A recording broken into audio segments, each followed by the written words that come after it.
Primero que nada, Charlie, muchísimas gracias por la invitación y muchísimas gracias a todos por venir. La verdad que muy buena convocatoria. Y a ver, creo que el tema de empezar dentro de un área digital y empezar un área digital tiene mucho de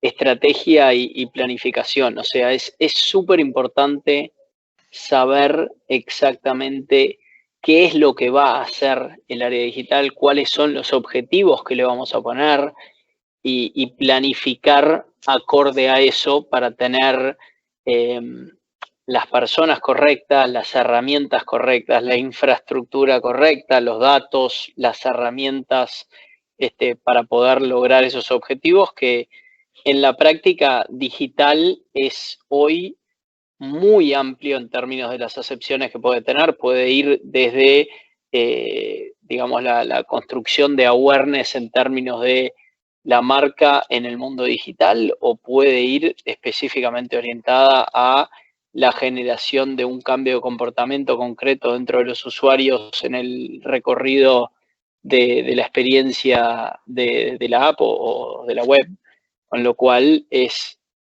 tremendamente distinto lo que necesitarías en esos dos casos, como dos puntas del extremo, si se quiere. Por ende, lo primero para mí y lo más fundamental es saber exactamente qué es lo que pretendes anticipadamente y discutir de factibilidades, qué se puede, qué no se puede hacer, cómo se puede hacer, y por ende empezar a bajar mucho más a, digamos, las necesidades concretas basadas justamente en ese conocimiento. Perfecto. Che, medio lo comentaste, ¿no? Pero decíamos también, qué se debe tener para ser una nativa digital exitosa. Vos dijiste la idea, hablaste un poco de qué le agregarías a eso. ¿Algo más?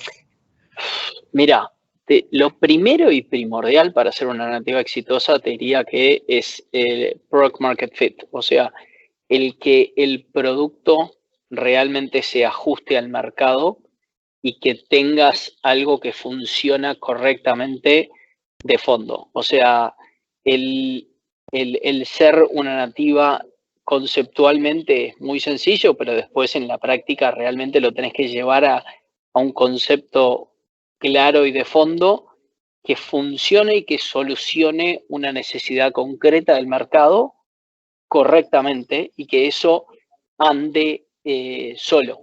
Una vez que anda solo, ya entendés que tenés, digamos, ese producto funcionando a lo que le tenés que meter, digamos, mucho más carne en términos de generar el awareness, generar el tráfico, generar las conversiones, generar todo lo que hay alrededor. Para eso te diría que fundamental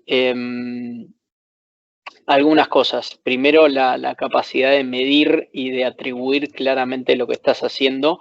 Para mí lo que tiene de lindo digital, y aparte yo vengo de marketing tradicional, lo más rico del marketing digital es que bien hecho tiene una capacidad de atribución tremendamente poderosa, lo que te informa casi que tiempo real respecto de la efectividad de lo que estás haciendo, cuyo valor es enorme, porque podés estar cambiando de estrategia no trimestral, semestral o anualmente, sino semanalmente, si se quiere, porque en la práctica todo eso es mucho más fácil de leer.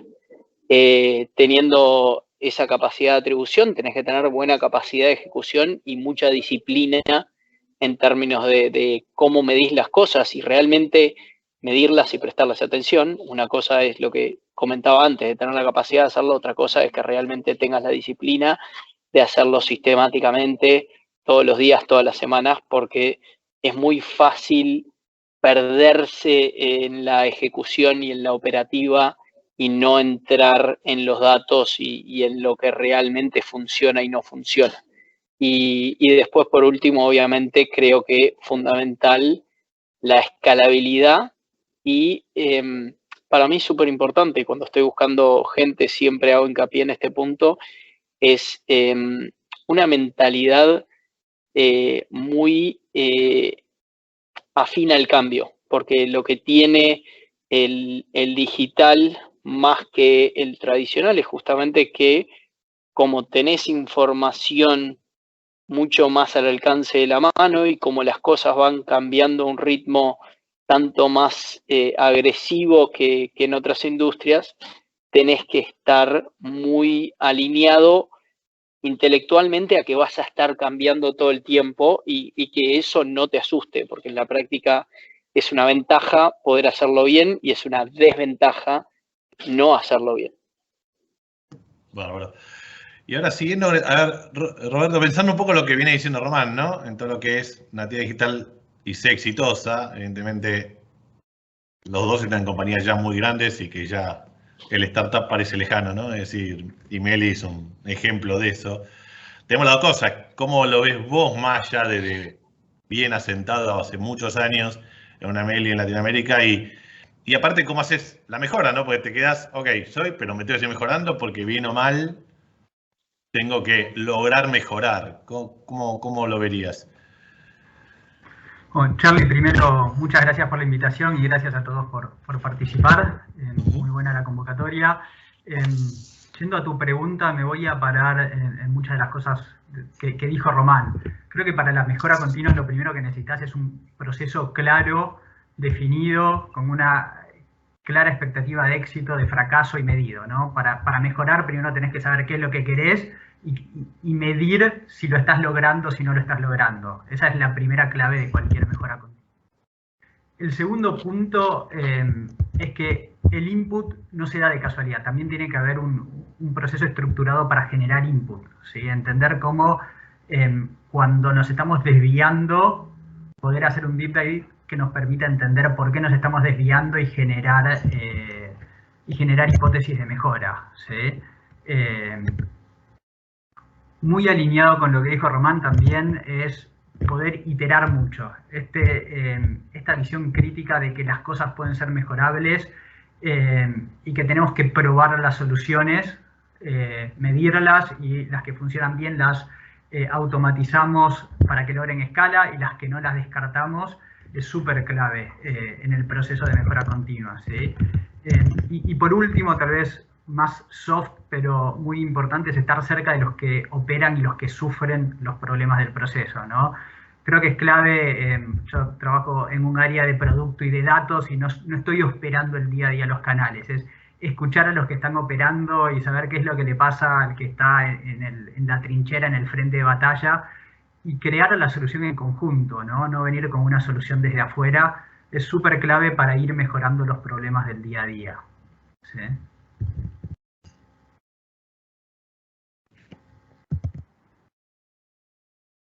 Ahí estoy, no me dejaba salir. Perdón.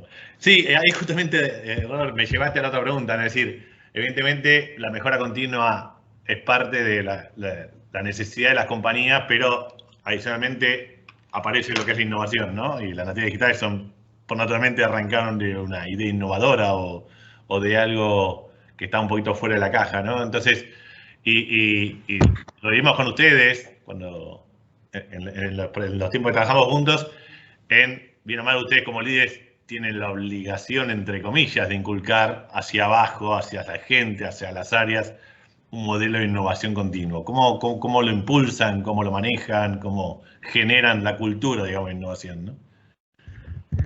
Buenísima la pregunta. Primero que nada, creo que innovación es 10% problem solving, 90% ejecución, ¿no? La innovación no es solo pensar ideas creativas, es poder ejecutarlas de forma efectiva, ¿no? Y es algo que hablamos mucho con los equipos, ¿sí? Acá en Mercado Libre. Está buenísimo en la etapa de divergencia de poder pensar ideas que puedan romper el estatus, pero después el 90% del tiempo es arremangarse y ejecutar esas ideas. Creo que la primera clave, ¿sí? Una vez que entendemos cuáles son los problemas, hacia dónde queremos ir, dónde queremos innovar, ¿sí? Es tener un proceso estructurado de lograr inspiración, ver gente de afuera, hacer network, tener pares con los que hablamos, leer muchísimo y poder traer conceptos nuevos para aplicar, ¿sí?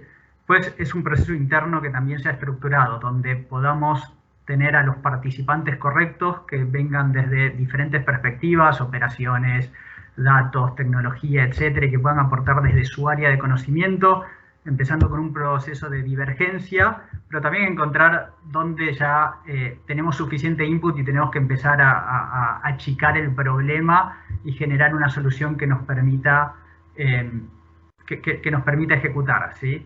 Y en esta parte de convergencia, clave la simplificación. Digo, las ideas, nos volvemos creativos, vamos a cosas que pueden ser muy complejas después de implementar y de escalar, ¿sí? Tenemos que encontrar la forma de simplificar desde la operación, desde también la parte técnica, ¿no? Que podamos ejecutar algo, que podamos crear algo que no se rompa todo el tiempo, ¿sí? Que sea fácil de ejecutar, ¿sí? Y después otros dos tips para mí es generar seguridad en las personas para que puedan opinar, parte de la creatividad es que la gente se sienta segura y que pueda decir, que pueda traer ideas sin que se sienta juzgado por las ideas que traiga, sabiendo que muchas de las ideas van a ser descartadas, necesitamos que la gente pueda tirar ideas y no se tenga que sentir inteligente a la hora de decir ideas. ¿Sí? Y es clave como organización generar seguridad psicológica en los empleados para que ese proceso sea efectivo, ¿sí? Y el último punto es, o algo que a mí me gusta, apalancarme en los procesos de planeamiento anual y semestral, ¿no? Entonces, tenemos momentos de parar la pelota, pensar a dónde queremos y en lugar de hacer post-mortem, hacer pre-mortem. De todo lo que estamos planeando, ¿qué puede salir mal?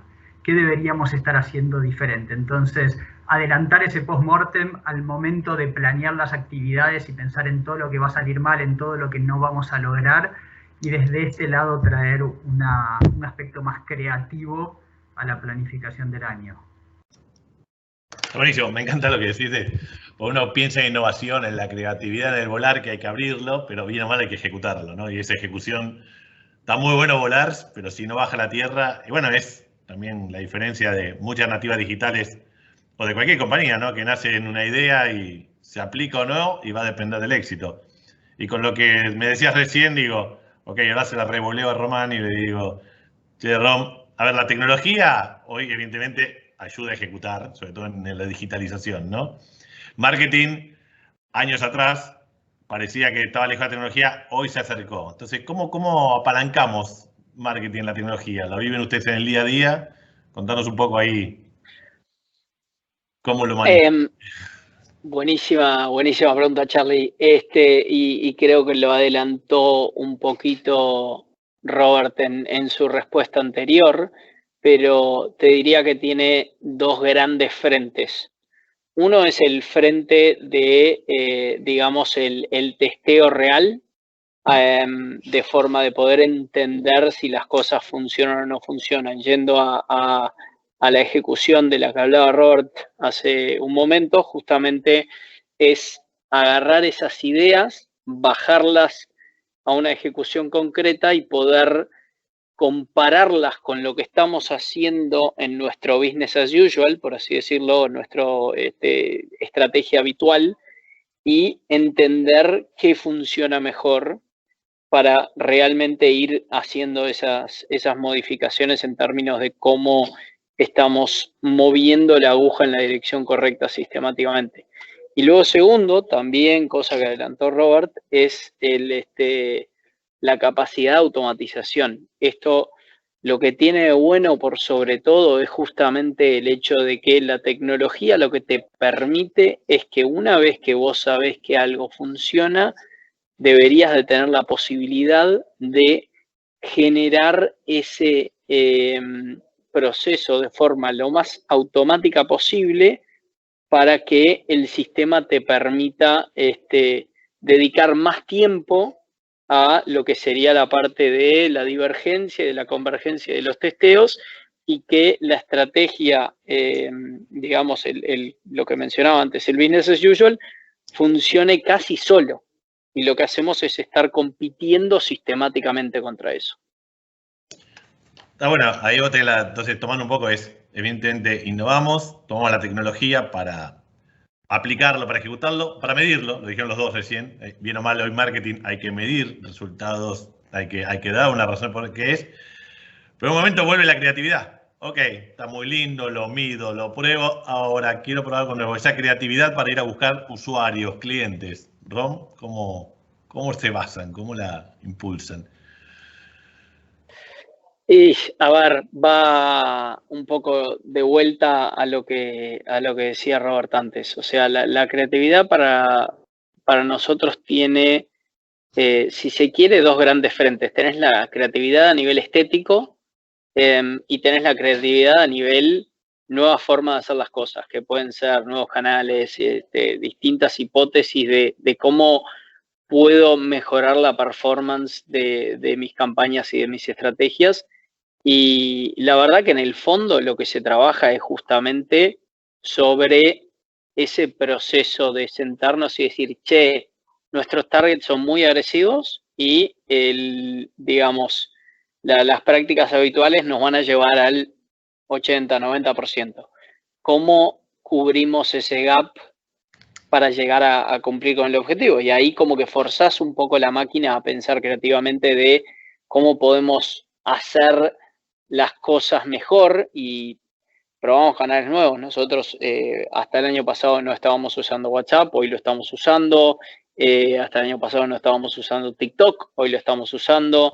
En términos de creatividades, teníamos una batería de creatividades que nos andaba relativamente bien, pero estamos sistemáticamente challengeándolas a nivel estético y viendo a ver si determinada temática, determinada estética funciona mejor, determinado mensaje, determinado value prop, y sobre eso como que vas, digamos, permanentemente empujando los límites de lo que haces para lograr llegar a mejores cosas. O sea, hay cosas que ya sabes que funcionan y que son relativamente estándar dentro de la industria, pero o sea, el desafío justamente ir challengeando ese status quo permanentemente para lograr llegar a soluciones mejores, más eficaces, más eficientes, más efectivas, más escalables, etcétera, etcétera.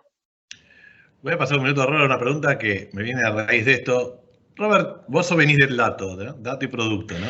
Y tenemos, aquellos que recorremos el dato, sabemos que el dato teóricamente trae muchas respuestas, ¿no? O podemos hacer que el dato traiga nuevas ideas. Creatividad versus dato, ¿hay algún lugar en el cual se pueda jugar en el medio? ¿Juegan juntas? Para mí, Charlie y Juan juntas, lo dijimos muchas veces, es lo que no se mide no se puede mejorar, ¿no? Tenés que estar claro qué querés resolver, hacia dónde querés ir y ponerle alguna definición de éxito, ¿sí? Y encontrar la forma de medir si te estás acercando al éxito, te estás alejando de esa definición del éxito. Entonces, para mí se complementan, ¿sí? Podés usar la divergencia tal vez de una forma un poquito más abstracta, sin tanto dato, pero eventualmente lo que dijimos innovación es hacer que las cosas sucedan, ¿sí? Y es clave el dato para entender si están sucediendo bien, si están sucediendo de forma escalable, etcétera, ¿no?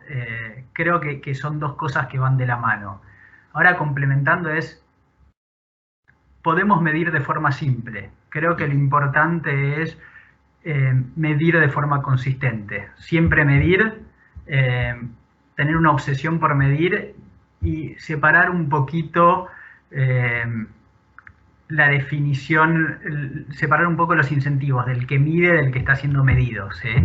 Creo que eso es importante porque muchas veces nosotros nos medimos a nosotros mismos y tenemos el incentivo de decir que somos exitosos. Entonces creo que poder romper esa fase es clave para la innovación o la mejora continua exitosa. Te complemento a ese punto, Robert, súper importante justamente, y que vos también lo mencionaste, el qué esperamos de nuestras acciones antes de ejecutarlas, porque en cierto sentido, y esto vos y yo lo hemos visto muchísimo, cuando no haces esa predefinición, sino que salís a medir ex post, lo que te termina pasando es que querés reconciliar el resultado al éxito en lugar de predefinir qué sería el éxito. Es fundamental.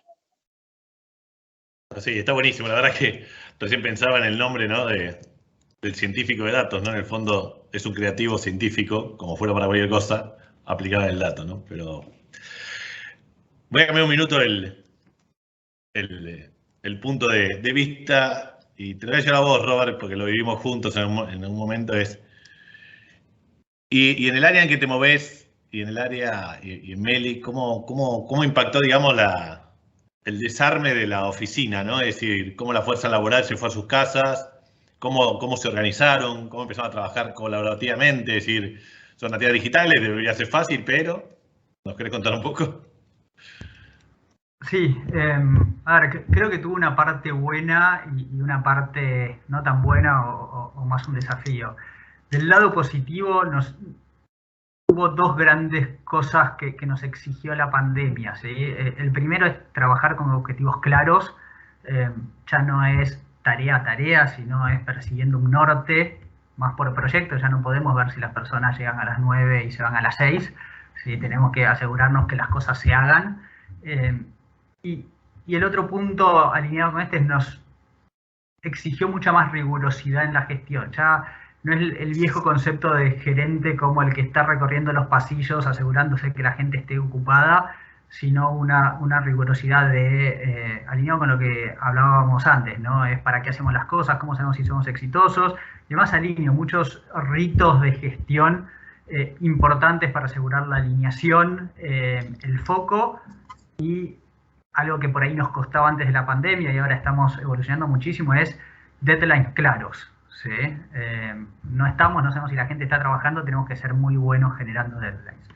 Del lado, si querés, negativo, el mayor desafío que trajo es el tema de los hilos. Lo que sí veo es que desde la pandemia y desde que la gente no está en la oficina se perdió un poco el incentivo de hablar más allá de la preocupación, y todo este foco que hablábamos anterior también nos sacó de entender qué le está pasando al otro fuera de lo que me preocupa, lo que me duele o lo que tengo que entregar. Entonces sí veo que en el último año y medio se generó una cultura mucho más de silo, de cada uno con su problema, con su proyecto intentando resolverlo, ¿sí? Y ese es uno de los desafíos que hoy estamos trabajando para solucionar. Y el problema de silo no es solo que cada uno está trabajando en su problema, sino también que se pierde la inteligencia colectiva, ¿no? Cruzarte en un pasillo con alguien, algo que nos pasaba mucho con Román cuando los dos estábamos en Mercado Libre, y es, che, tengo este problema, ¿qué pensás? Tal vez 5 minutos te traen una mirada fresca al problema, una opinión o una perspectiva diferente, que cuando volvés a sentarte a atacar el problema, lo resolvés desde otro lado, ¿sí? Y creo que eso es lo que más me duele a mí del silo, ¿no? Esta dificultad para conseguir la inteligencia colectiva a la hora de resolver problemas. Bien. Y de vuelta, te complementaría un pelín ahí, Robert, con el hecho de que además, digamos, las estrategias suelen tener un montón de overlap entre sí, los distintos equipos tienen un montón de overlap entre sí, entonces eso también genera el hecho de que a veces las estrategias sean o contradictorias o no estén del todo alineadas y eso es algo que hay que trabajar muchísimo, porque la verdad que en el fondo, como bien decía Robert, el que cada uno tenga sus objetivos muy claramente definidos, pero que no tengan una perspectiva un poco más holística, te puede llegar a complicar en que los approaches distintos de cosas que al final de cuentas en cierto sentido se van a tocar, pueden llegar a generar complejidades que uno no ve hasta que está del otro lado. Y ahí yo lo que trato de presionar mucho es a que los equipos, por lo menos los míos, a pesar de que no tengan necesariamente cosas en común, se hablen mucho y estén muy empapados en la estrategia macro de la compañía para que por lo menos tengan esa visión y ese entendimiento de cómo a qué es a lo que apuntamos más big picture, que va a la pregunta número 1 que hacías, ¿no? Es entender la estrategia overall para poder entender cómo esa estrategia overall se habla con lo que estoy haciendo yo en el día a día. Y me dejaste pensando porque los equipos están distribuidos, pero ustedes están en una industria, y lo veo con ustedes mismos, en el cual hoy los talentos son escasos. Vemos muchas acciones de varias compañías buscando talento. Para peor agravado que el remoto que nos trajo el home office deja que la oficina puede estar en cualquier lugar del mundo y en cualquier horario, cosa que hoy la competencia ya no es más el mismo país, sino cualquier lugar. ¿Cómo hacen hoy para, y acá Robert, ayudarnos un poco a ver, vimos cosas que Meli está impulsando, decir, pero ¿cómo hacen, no? Lo tenés que retener, buscar, crear, definir. ¿Querés darnos un poco de lo que puedas contar?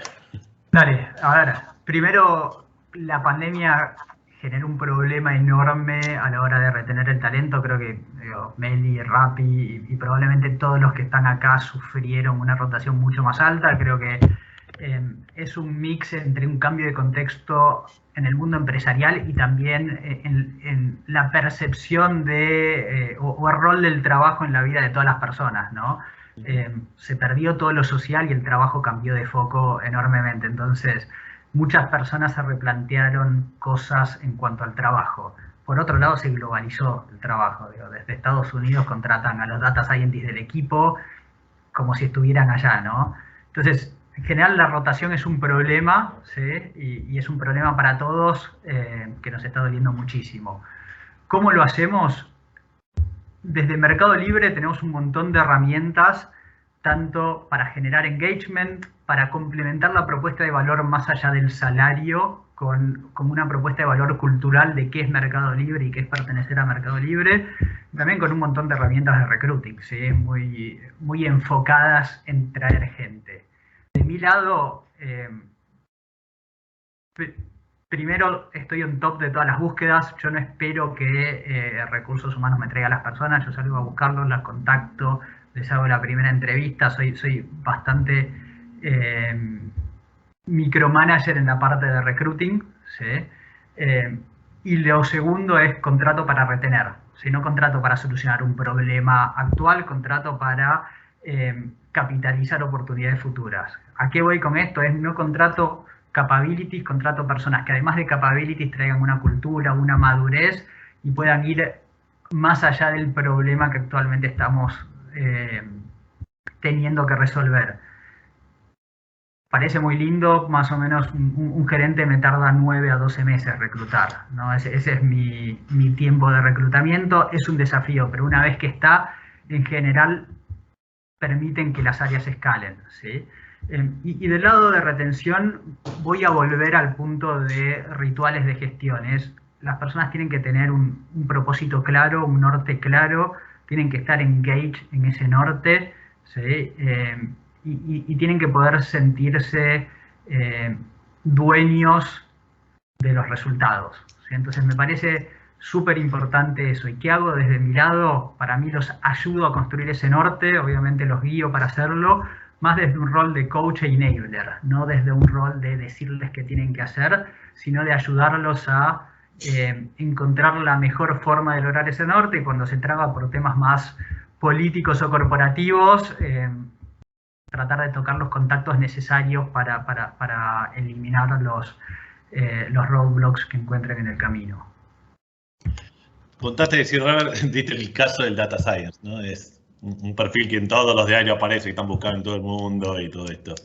Ahí hay como dos acciones, las vimos que las hacen las dos, ver cómo construir una base mayor de estudiantes o posibles trabajadores del dato. Estaba vos, Robert, por tu foco en esto. Ahora, el transformar skills existentes o hacer un reskilling de la gente a fin de poder llevarlos a estos nuevos modelos, ¿es algo que están recorriendo, algo que lo ven fácil, difícil? Buena pregunta. Es difícil, ¿sí?, encontrar estos perfiles. Sí creo que el mundo está cambiando, donde la parte técnica hace unos años era lo más importante y lo más difícil, y se va comoditizando un montón. Y cada vez más veo que la dificultad del data scientist es ser un buen translator analítico, ¿sí? Entender los problemas, tener una visión crítica y analítica en el enfoque y encontrar las mejores soluciones. Cada vez más los temas de técnicos se van resolviendo. Antes Python era muy difícil, nadie sabía. Hoy haces un curso en cualquier lado y en un mes haces Python, ¿sí? Creo que la pregunta es ¿para qué? ¿Qué queremos resolver? ¿Cómo vamos a medir si es exitoso?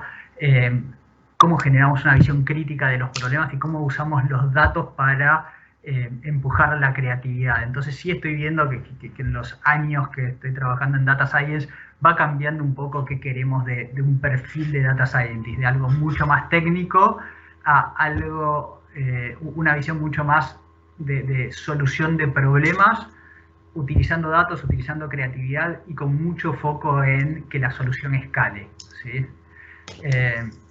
Después, el otro punto es, a veces esperamos que el data scientist haga todo, ¿no? Te gestione el proyecto, te haga los modelos, sepa de estadística y de matemática, sea un ingeniero de sistemas, etc. Y tal vez es pensar en una idea de equipo de data science, ¿no? Donde haya perfiles diferentes pero complementarios que entre todos, como un equipo, ataquen todas las aristas necesarias, ¿sí? Y no alguien que resuelva absolutamente todos los problemas solo.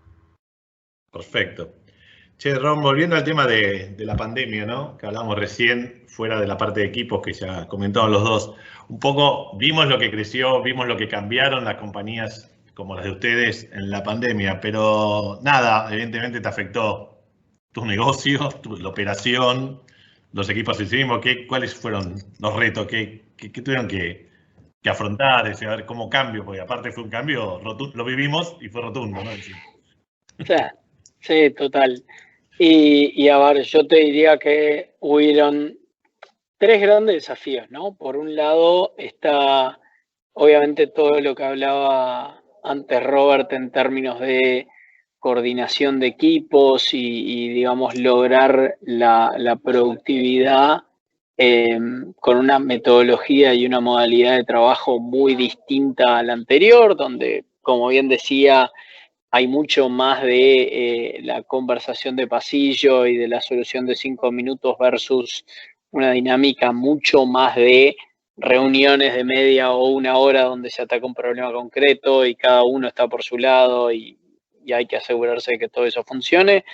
Después está el tema de el aumento dramático de demanda, lógicamente, o sea, en un mundo en donde se elimina la opción física, la opción digital pasa a ser la única opción y por ende la demanda aumenta violentamente y lo vi incluso en Meli también como se hablaba no solamente de, che, ahora aparece toda esta demanda, vos tenés que tener la oferta y todo el sistema alineado a esa demanda. Y en el caso de Meli, ponele estaba más en entender si los vendedores podían efectivamente trasladarse a su lugar de trabajo y abastecer esa demanda.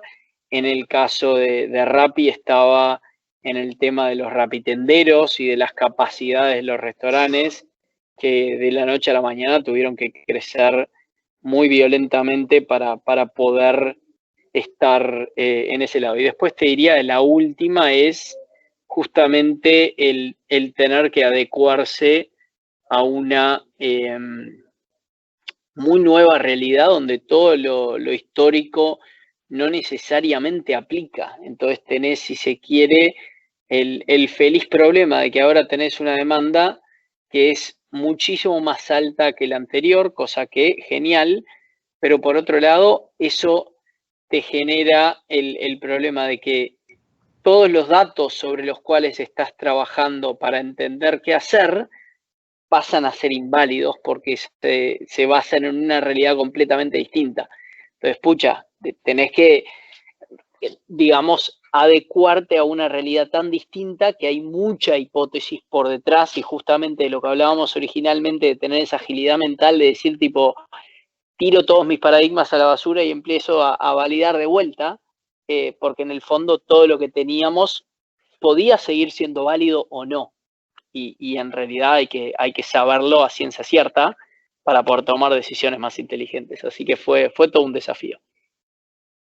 Sí, ahí la pandemia básicamente también, lo que le preguntaba a Robert al principio, ¿no? Nos corrió de la mejora continua a la transformación directa, porque no había tiempo de hacer una mejora naturalmente, ¿no? Antes de seguir con las preguntas, les cuento a los que nos están escuchando, habilitamos el chat por si tienen preguntas, porque quedan 15 minutos por si quieren alguna pregunta, vayan enviándolas y las vamos a ir viendo para hacer a los chicos. Pero tengo otra palabra, Román, que habíamos pensado. Es decir, las nativas digitales van a seguir creciendo y cada vez dar más, ¿no? Es decir, cada vez el nuevo mundo trae que el mercado digital o el negocio digital crece y crece muy rápido. ¿Cómo hay que prepararse para diferenciarse en un futuro? Porque competencia viene, y lo dijeron, la competencia global, pues total, hoy todo cruza. ¿Cómo nos preparamos? A ver, es una excelente pregunta, Charlie, y creo que la respuesta de fondo es no dormirse en los laureles, si se quiere. O sea, lo que venimos hablando antes de la mejora continua y de estar sistemáticamente empujando los límites de lo que vamos haciendo, nos ayuda a ser cada vez mejores y cada vez más sofisticados en nuestra ejecución, en la forma en la que laburamos y por sobre todo te genera también una masa crítica a nivel de hábitos, a nivel de datos, a nivel de digamos, los usuarios que tenés, que teóricamente son una ventaja competitiva, pero, a ver, es como todo, ¿no? Digo, y hay incontables ejemplos desde Kodak a Blockbuster a etcétera, etcétera, etcétera, que en cierto sentido se durmieron en sus laureles y que no supieron reconocer que había algo que iba a hacer un cambio de paradigma y que por ende les terminó generando la pérdida de esa ventaja competitiva que originalmente parecía tan enorme y que parecían gigantes que dominaban completamente una industria. En ese sentido, yo creo que tanto Rappi como Meli son muy conscientes de que estar mejorando sistemáticamente el producto, la propuesta de valor y la forma de trabajar es fundamental para mantener esa ventaja y en cierto sentido creo que ahí esa conciencia es fundamental para no caer en digamos, un letargo que permita o abra oportunidades para la competencia. Yo ahí quería complementar todo lo que dice Rom, es escala por el talento. Creo que es clave, si no tenés el talento adecuado en la empresa no se va a lograr escalar. Ya no hay tantas patentes, no hay tanto producto físico. Hacer lo que hace Rappi o Mercado Libre, digo, muy rápido se puede dar vuelta a la torta. Y vemos muchos jugadores que han aprendido a dar vuelta a la torta. Ya no es la ventaja del primer jugador. Tenemos el grupo SEA, que llegó tarde a todos los mercados y se volvió dominante en todos los mercados, y creo que la clave ahí fue el talento. Entonces, complementando todo lo que dice Román, todo empieza por tener a las personas adecuadas en los lugares adecuados, haciendo las tareas correctas. Che, Rom, esta es realidad para los dos, porque la vivimos con los dos. Nos están preguntando y pues lo dijiste vos, Ron, pero lo viví de los dos lados, ¿qué quiere decir atribución? ¿No? Es decir, hablamos de atribución y los que no están tan en marketing digital dicen, ok, muy lindo, ¿qué es? Cualquiera de los dos, sé que tiene la respuesta a los dos, así que es fácil. No, Robert, esta es tuya. La respuesta teórica es que atribución es darle a cada incentivo, a cada acción, el valor real que genera, ¿sí? Creo que la clave para tener una buena atribución es no sobrecomplejizar, es algo que se va logrando paso a paso. Siempre teniendo una visión de hecho, quiero entender cuál es la contribución marginal de mis acciones, pero empezando de a poco, ¿no? Si hoy no medimos, empecemos a medir, ¿sí? Si hoy medimos cada canal en silo, dejemos de medir en silo y tratemos de que sume 100% lo que hace Google y lo que hace Facebook, ¿sí? Y así yendo a metodologías más complejas, no tratando de ir de 0 a 100 en un segundo. Entonces la teoría es, midamos el impacto marginal de cada acción que hacemos desde marketing, vayamos avanzando desde una forma gradual. Pero todo se basa en medir lo que hacemos y saber si estamos generando impacto en el sentido correcto o si no estamos generando el impacto que queremos. Perfecto. Volviendo un poco a lo que charlabas vos, Rom, y esta para cualquiera de los dos, de vuelta, hablamos del talento de la gente, que es fundamental, ¿no? Y se habla también del empoderamiento. ¿Cómo le damos empoderamiento a nuestra gente para que tome decisiones? Hablaron de creatividad, para que sean creativos, es decir, ¿cómo lo impulsamos, ¿no? Algo lo nombraron, pero acá nos vuelven a preguntar un poco, es ¿cómo los empoderamos, ¿no? Es decir, forma parte del talento, forma parte de la creatividad, forma parte del crecimiento continuo, es decir, vuelvo a abrir a los dos, es decir, que sienta... No está dirigida la pregunta, así que Robert, Roman, ¿cómo? A ver, te diría que el empoderamiento está en definir claramente los objetivos macro y no necesariamente el cómo hacerlo.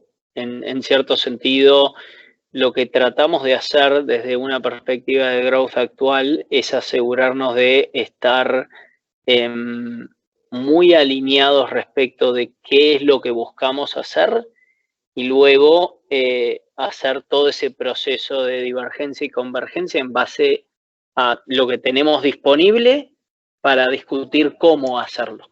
Y ahí, como decía Robert, mucha creatividad al principio y después bajarlo a qué es factible, qué funciona, qué escala, qué tiene mayor impacto, priorizar claramente, etcétera, etcétera. Como que es todo un procesito muy ordenado, pero va por ahí. El empoderamiento esencialmente es no cuestionar exactamente el qué, sino medirle, no sé, las ventas, las órdenes, lo que sea.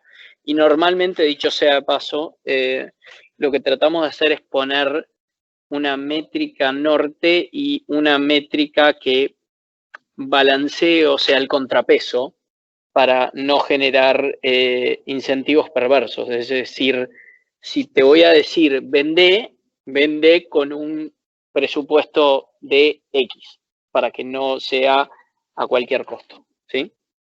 Bárbaro. Ahora una pregunta que se voy a tirar a Robert, por más que la nombró Román, para ponerlo incómodo nomás.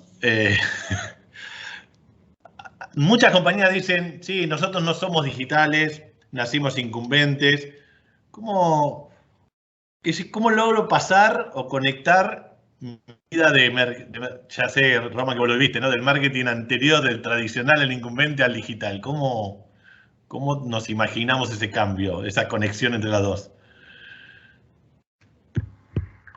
Buena pregunta. Un poco lo hablamos antes, Charlie. Yo nací en digital, si querés, es carrera en Mercado Libre, entonces tal vez la respondo más desde la teoría que desde mi práctica. Y creo que hay dos aristas a esta respuesta. Desde un lado de procesos es digitalizar los procesos, lo que ya está sucediendo, es cómo podemos cambiarlo de una forma que sea más simple y más escalable, ¿sí? Y creo que lo podemos hacer en muchos casos, ¿no? Como muchos acá pueden tener un centro de atención al cliente. ¿Cómo logramos simplificar esos procesos, automatizarlos, hacerlos que escalen, ¿sí? Todos los procesos que ya tenemos. Y la otra arista creo que es la más difícil desde la perspectiva de propuesta de valor o negocio. Y ahí creo que es un poquito más extrema la solución. Es, si querés generar una propuesta digital, tal vez es hacer que esa propuesta compita con tu core. Y no tratar de cuidar tu quinta actual, sino pensar en el largo plazo. Porque si no va a venir otro, va a tomar toda esa capacidad de hacerlo desde una forma digital y te va a canibalizar. Entonces, mejor que seas vos, aunque tal vez en el corto plazo pierdas parte de tu rentabilidad o parte de tu eficiencia, pero para ser vos el que te canibaliza y no otro, ¿sí? Entonces, desde esa perspectiva, desde unidades de negocio, no tendría miedo a que la parte digital me saque negocio actual, porque si no otro lo va a hacer.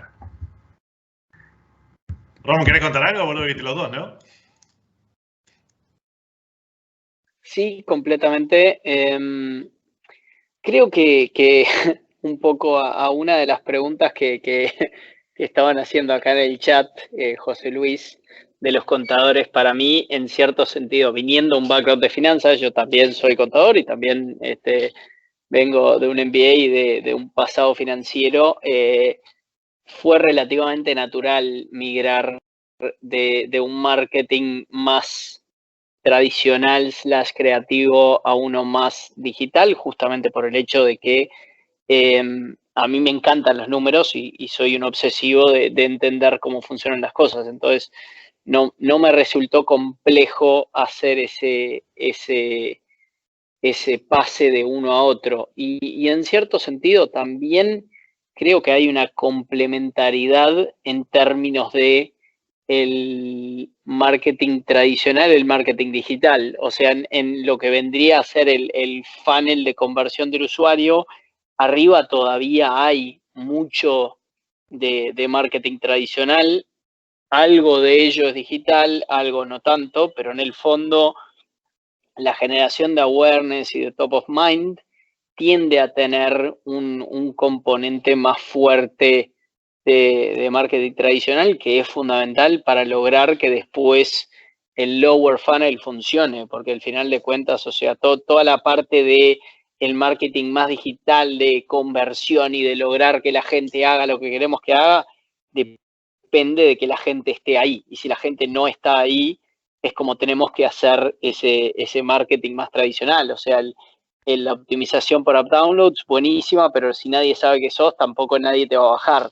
Entonces, todo eso tiene arriba un cierto requisito de marketing tradicional aún.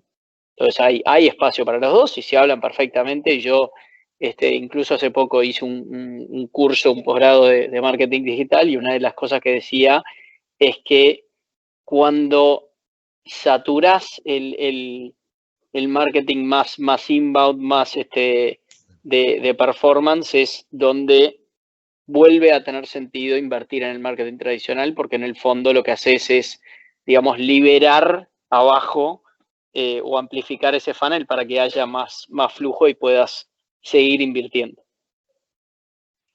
Sí, otra pregunta que me aparece por acá y evidentemente viene golpeado por lo que pasó estos días con WhatsApp. ¿Qué riesgos ustedes son digitales, son tecnológicas per se? Estos riesgos, es decir, sabemos que le pasó a las grandecitas, ¿no? Es decir, ¿cómo lo ven, cómo lo manejan, qué se imaginan? No son ustedes son más marketing que tecnológico, pero nada. Es decir, no, pero día, ¿no? A ver, los dos tenemos pata en producto y los dos tenemos una dependencia de fondo tremenda con producto. No sé, Robert, si quieres dar una primera respuesta al tema. Dale, a ver, son varias patas. La primera es todo lo que sale a producción sale en pruebas controladas. Nosotros no liberamos un feature al 100%. Liberamos a Friends and Family, al 10, al 50, al 90, al 100. Entonces, primero es tratar de mitigar el riesgo de cosas nuevas, ¿sí? Cada tanto nos pasa, no somos perfectos en esto, cada tanto liberamos algo al 100% y se nos cae algo, tenemos que ir a levantarlo. El segundo punto es alarmas. Tenemos alarmas de todos los tipos, tamaños y colores, o sea, alarmas de cómo funcionan los procesos, pero también alarmas de las métricas lower funnel. ¿Qué es lo que pasa? Si de repente se caen las sesiones y no saltó ninguna alarma del proceso, algo está pasando, ¿sí? O si gastamos demasiado en cupones y no saltó una alarma de SLA, bueno, algo está pasando. Entonces, primero salir de a poco, segundo poner alarmas, y tercero es fallback, ¿sí? Siempre tiene que haber un switch en que cuando algo no te funciona puedas irte a un lugar tal vez un poquito más conservador pero más seguro donde puedas estar funcionando, ¿sí? Un ejemplo es si de repente se te cae la app, poder hacer que muy rápido todos los links vayan a web mobile. Entonces, bueno, no mandes gente a la app desde Google o desde Facebook si no te están dando, ¿sí? Entonces ahí minimizás el impacto de los problemas. Diría que esas son las 3 claves para que cuando hay un problema, primero minimizar el riesgo de tener problemas, encontrarlo rápido y después minimizar el impacto cuando ocurren. Total. Bueno, vamos a tener que ir cerrando, pero tengo una pregunta más que aparece repartida y es, las nativas digitales o los startups nacen fondeados, ¿no? Nacen con mucho soporte para poder arrancar. Y en un momento hay que empezar a medir, y hablamos de medir el marketing, medir los resultados, hablaban de atribución, es decir, qué resultado da. Y después hay que sentarse con el CEO, con el dueño, con el accionista, con el directorio. ¿Es más fácil ahora en marketing explicar eso? ¿Explicar en qué gasté, en qué traje, qué no traje? Parte de atribución, dijiste Román, ¿no? Pero... A ver, yo le reporto al CEO y estamos permanentemente hablando con el board y te diría que en el grueso de las cosas, sí. O sea, en el fondo, justamente lo que hablábamos a nivel metodología y atribución y medición, incrementalidad y todos los modelos de data science de los cuales Robert es dueño, lo que te permite justamente tener una mucho más clara visión y mucho más profundo entendimiento del rendimiento de la guita. Para que se hagan una idea, nosotros a esta altura estábamos hablando de ratios de inversión de largo plazo como una forma de conversar no solo en tipo, che, invierto hoy y eso me genera resultados incrementales inmediatos, sino que además esos resultados permean en el tiempo y son una inversión sustentable de largo plazo. Entonces, la respuesta corta es sí. El desafío es que se entienda la metodología y que se confíe en los modelos. Entonces, una vez que logras eso, que es lo más difícil, lo otro pasa a ser facilísimo. Perfecto. Bueno, gente, ya me pasé un minuto. Nada, gracias. Primero, Robert, por esto, por estar en el webinar que organizamos desde Together. La verdad que es un placer escucharlos y hablar con ustedes. Todas las lecciones aprendidas, sobre todo en las compañías que están. Y gracias a todos los que escucharon, que participaron. Cualquier cosa que necesiten, saben cómo contactarnos. Y bueno, nos veremos pronto. Muchísimas gracias. Gracias, chicos. Un placer. Gracias a ustedes por la invitación. Muchas gracias. Un placer. Chao, chao.